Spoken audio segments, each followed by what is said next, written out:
Hello guys, welcome to Divija tutorial classes में रजनीश कुमार आप सभी का स्वागत करता हूं आपके अपने YouTube channel Divija tutorial classes में। तो दोस्तों, आज मैं फिर से आप लोगों के लिए आईटीआई से जो बच्चे इंटरमीडिएट कर रहे हैं इस साल, उन लोगों के लिए जो है मैंने आज का जो ये लेके आया हूं मैं हिंदी का क्वेश्चन पेपर दोस्तों।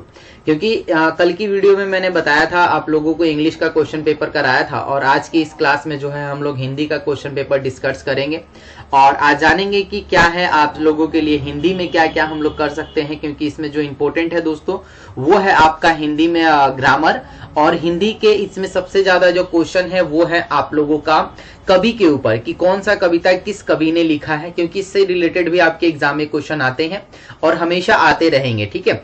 और दोस्तों मैं आपको ये बता दूं, एक चीज कंफर्म करना चाहता हूं कि ये दोस्तों जो मैं करा रहा हूं ना ये मॉडल पेपर है।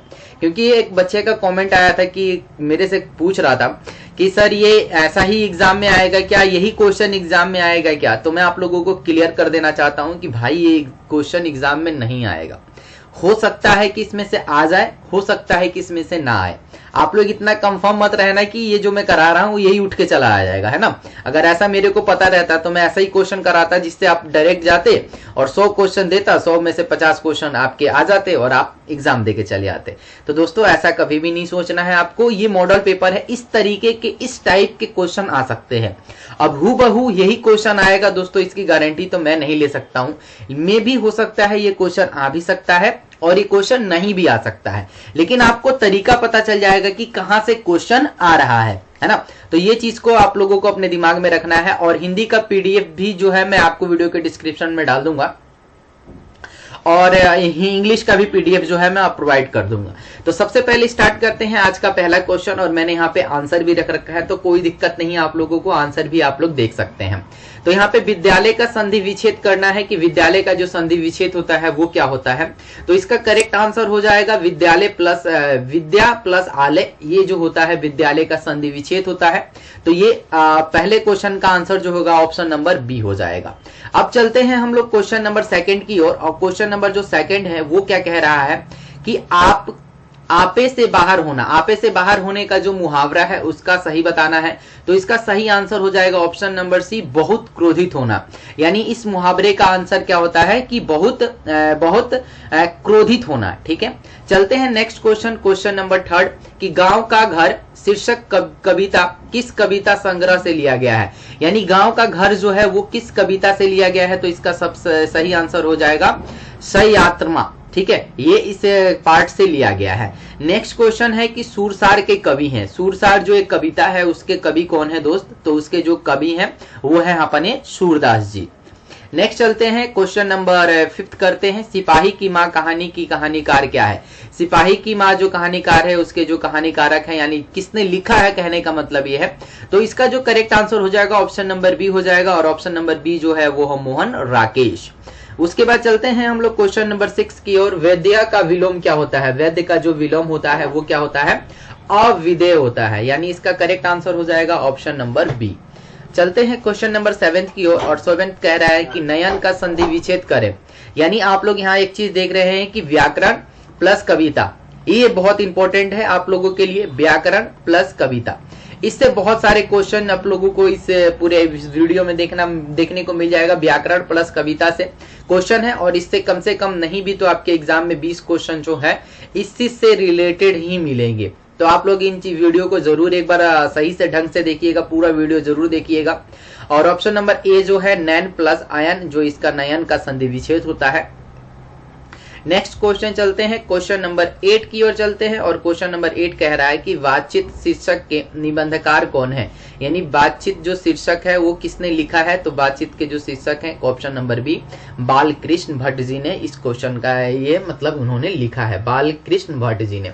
नेक्स्ट चलते हैं क्वेश्चन नंबर 9 की और चलते हैं, लिखा हुआ है अनंतिदत्त में कौन सा प्रत्यय है। तो इसमें जो सही आंसर हो जाएगा, इसमें जो हो जाएगा वो हो जाएगा इत। उसके बाद क्वेश्चन नंबर 10 है, अकल का अंधा मुहावरे का अर्थ क्या होता है। तो अकल का अंधा मुहावरे का अर्थ होता है मूर्ख होना। उसके बाद चलते हैं हम लोग क्वेश्चन नंबर 11 की तरफ। 11 कह रहा है कि कौन सी रचना बालकृष्ण भट्ट की नहीं है। नहीं पूछा गया है, तो इसमें जो है इन्होंने ये वाला जो है पराक्षरमा जो है इन्होंने नहीं लिखा है। इसका मतलब ये तीनों के रचयिता कौन है, बाल कृष्ण। तो आप लोग यहाँ से भी बहुत सारी चीजें जो है जान जाइएगा कि इन तीनों के लेखक बालकृष्ण जी ही हैं। उसके बाद चलते हैं क्वेश्चन नंबर 12 कह रहा है कि भारतीय सिपाही का किसके साथ संघर्ष हुआ, यानी भारतीय जो सिपाही था उसका किसके साथ संघर्ष हुआ, तो उसका जो संघर्ष हुआ था वो हुआ था जर्मनी के साथ।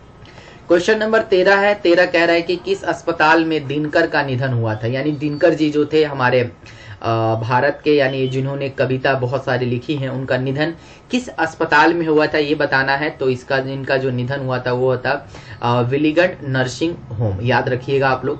दिनकर को किस कृति पर भारतीय ज्ञानपीठ पुरस्कार प्राप्त हुआ था, तो इनका था उर्वशी, है ना।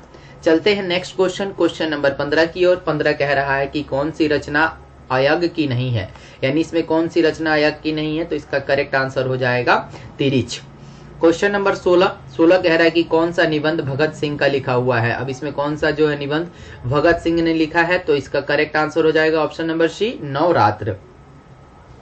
क्वेश्चन नंबर 17 चलते हैं, और 17 कह रहा है कि 3 कठिया प्रस्था संबंध है, ये किसका संबंध होता है, तो ये होता है दोस्तों नील से। उसके बाद क्वेश्चन नंबर 18 है कि निम्नलिखित में विष्णु की पड़ोसन कौन है, तो इसका सही आंसर आप लोगों को यहाँ जो है ना ऑप्शन दोस्तों दिया नहीं गया है, लेकिन आप जो है इसका आंसर मुझे कमेंट करके जरूर बताइएगा कि इसका आंसर करेक्ट क्या होगा। आप लोग एक बार सर्च कीजिएगा और आप लोग इसका कमेंट में आंसर जरूर दे दीजिएगा। चलते हैं नेक्स्ट क्वेश्चन की ओर। क्वेश्चन नंबर 19 कह रहा है कि कौन सी पुस्तक नामवर सिंह की है, तो इसका करेक्ट आंसर हो जाएगा option number B, Prithviraj Raso की भाषा। उसके बाद क्वेश्चन नंबर जो है वो 20 है, जूठन क्या है, तो जूठन दोस्तों क्या होता है कि एक आत्मकथा है।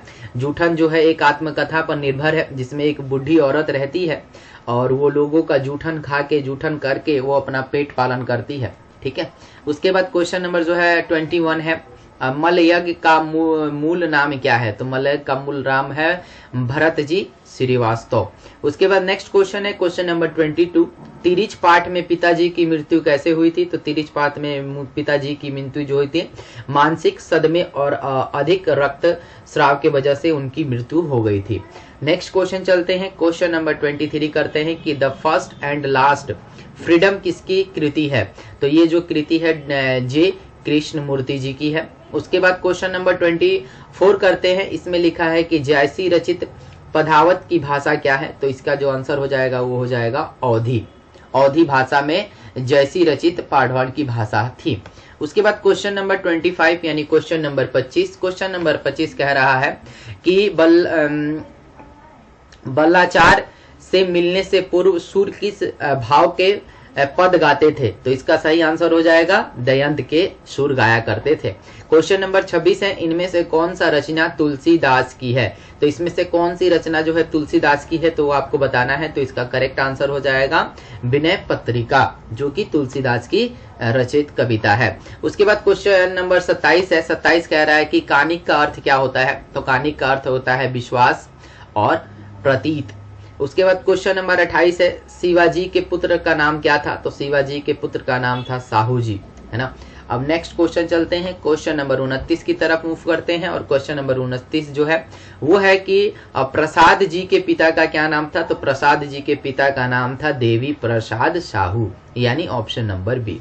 क्वेश्चन नंबर 30 करते हैं, सुभद्रा कुमारी चौहान का जन्म कहाँ हुआ था, तो सुभद्रा कुमारी चौहान का जन्म 16 अगस्त 1904 ईस्वी में हुआ था। नहीं, इसमें पूछा है कि कब हुआ था, तो कब हुआ था, तो 16 अगस्त 1904 को हुआ था। क्वेश्चन नंबर 31 है कि कौन सी कृति शमशेर बहादुर सिंह की नहीं है, तो इसमें से सही आंसर हो जाएगा ऑप्शन नंबर डी, भारत इतिहास और संस्कृति। उसके बाद है ऑप्शन क्वेश्चन नंबर 32, कौन सी रचना मुक्तिबोध की है, तो इसमें ऑप्शन नंबर हो जाएगा डी, चांद का मुंह टेढ़ा, चांद का मुंह टेढ़ा, ठीक है। क्वेश्चन नंबर है 33, सरोज किस संधि का उदाहरण है, तो आपको ये आंसर हो जाएगा विसर्ग संधि। तो मैंने अभी आप लोगों से जो डिस्कस किया है कि व्याकरण प्लस कविता, इसमें मैंने यही इंपॉर्टेंट रखा है कि व्याकरण को और कविता, जिसके भी कवि कौन है ये कविता, इसीलिए मैंने व्याकरण प्लस कविता इसका नाम भी रख दिया है कि इसमें इस पूरे सीरीज में हम लोगों ने यही देखा है कि कौन कौन से व्याकरण से क्या क्या क्वेश्चन है और कौन कविता किसकी रचना है। उसके बाद नेक्स्ट क्वेश्चन है क्वेश्चन नंबर 34, महेश का संधि विच्छेद करें, तो इसका ऑप्शन नंबर बी हो जाएगा महाजोर इस, ये हो जाएगा महेश। उसके बाद क्वेश्चन नंबर जो है हम लोग 35 करेंगे, दिग्गज किस संधि का उदाहरण है, तो दिग्गज जो है दोस्तों वो व्यंजन संधि का उदाहरण है, यानी इसका करेक्ट आंसर जो हो जाएगा वो हो जाएगा व्यंजन संधि।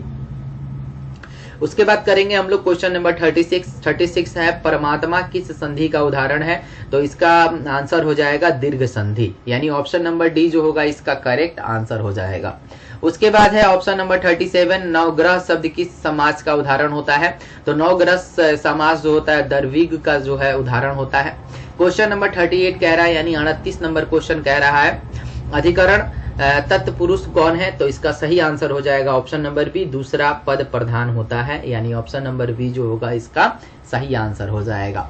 उसके बाद करेंगे क्वेश्चन नंबर 39, कह रहा है कि चतुरातन शब्द किस समास का उदाहरण है, तो इसका ऑप्शन नंबर ए हो जाएगा बहुब्रीहि। ठीक है। क्वेश्चन नंबर 40 कह रहा है कि गर्भ शून्य शब्द में समास है, तो इसका करेक्ट आंसर हो जाएगा ऑप्शन नंबर बी करण तत्पुरुष। क्वेश्चन नंबर 41 करेंगे हम लोग, अनुकूल का विलोम क्या होता है, अनुकूल का विलोम जो होता है वो होता है दोस्तों प्रतिकूल, यानी ऑप्शन नंबर ए जो होगा वो करेक्ट आंसर हो जाएगा।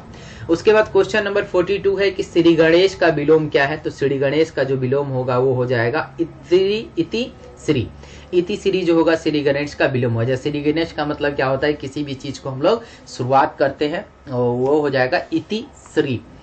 उसके बाद क्वेश्चन नंबर हो जाएगा 43, लिखा हुआ है अमूर्त का विलोम क्या होता है, तो इसका होता है मूर्ति, मूर्ति मतलब मूर्त हो जाएगा। ठीक है। मानव का विलोम होता है, मानव का विलोम जो होता है वो होता है दानव।